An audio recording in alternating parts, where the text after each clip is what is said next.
That's how he starts out. Then he goes on to say, "It is within the power of all, therefore, in every church, who may wish to see the truth, to contemplate clearly the tradition of the apostles manifested throughout the whole world," not just in Rome, throughout the whole world.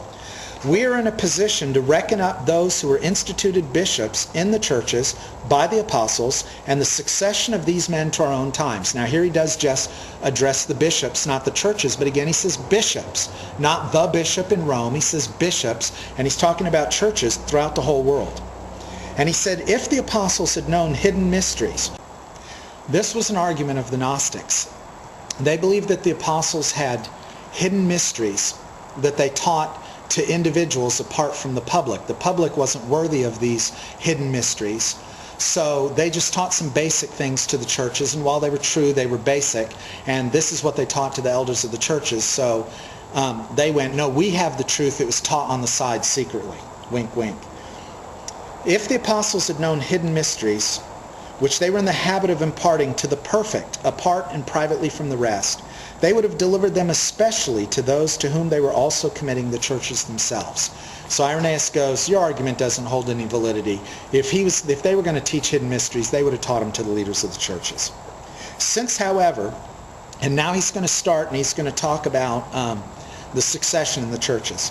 "It would be very tedious to reckon up the succession of all the churches, we indicate that tradition derived from the apostles of the very great, the very ancient, and universally known church, founded and organized at Rome by the two most glorious apostles, Peter and Paul."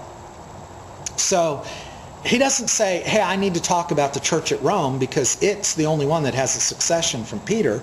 No, he goes, no, it would take me too much time to reckon up the succession in all the apostolic churches, so I'm going to pick one.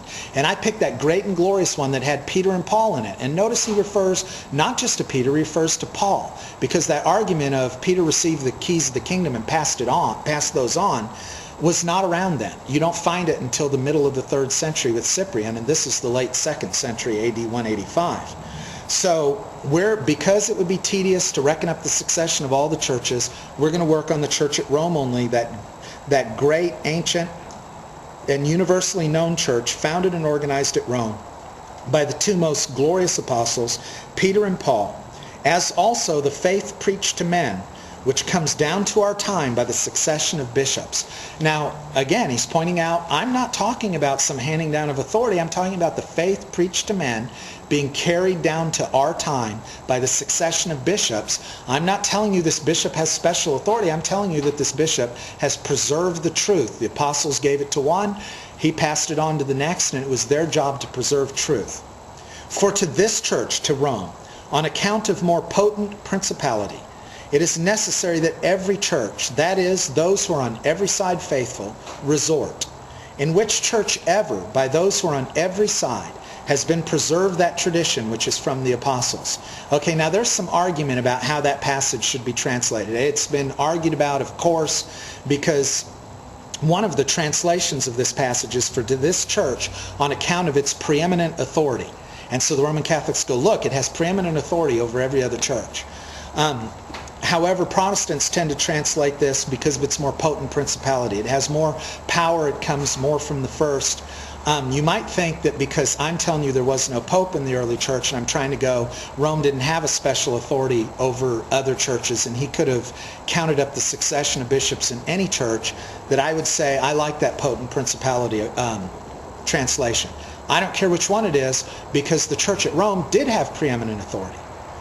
He just got done saying it's ancient, it's great, and it was founded by the most glorious apostles, Peter and Paul. So Rome did have a preeminent authority. What the early church believed was if you had a question about something, you couldn't figure out what was true, you had a way to find out. You could go to a church that was founded by the apostles, that still had the words of the apostles echoing in their ears. And you could go, hey, what did the apostles believe on this? You could do it at Antioch, you could do it at Rome, you could do it at Corinth, you could do it in Ephesus, you could do it in Smyrna, you could do it in Alexandria. But hey, if you're going to go to one, there's a really great one you could go to, and that's Rome. It not only had Peter and Paul, these great apostles who founded it, but Peter lived there until his death. He was one of the elders there. So it is a church of preeminent authority. But you can see what the argument is. The argument is that they preserved truth well. That argument carried very well in the late 2nd century, because you could go to Rome and find out that they agreed with Antioch, that they agreed with Alexandria, that they agreed with Philippi, and go, this is a wonderful place to find out where the apostolic tradition was preserved. In that way, it had a preeminent authority. Did it have a preeminent authority because it had a descent from Peter? No, he mentions Peter and Paul. He's not talking about authority. He's talking about the preservation of truth. And in the 21st century, we can look around and go, the Roman Church, the Roman Catholic Church doesn't teach what the apostles taught anymore. They have wandered away from the faith. And their argument is, the Roman Catholic Church doesn't even necessarily argue that we can prove that we have the truth because of a handing down of truth from pope to pope to pope. We wouldn't trust them because they had many evil popes. At one time there was 3 popes. At one time there was a pope in France. And how can there be a pope in France if the pope is the Bishop of Rome, who had a line of succession from Peter? But there was. There was a woman who pretended to be a man who was a pope. We don't trust the succession of bishops down to the 21st century. But in the late 2nd century, you sure could trust that succession of bishops and elders, and you could check on it by comparing it to the truth that was preserved in other churches.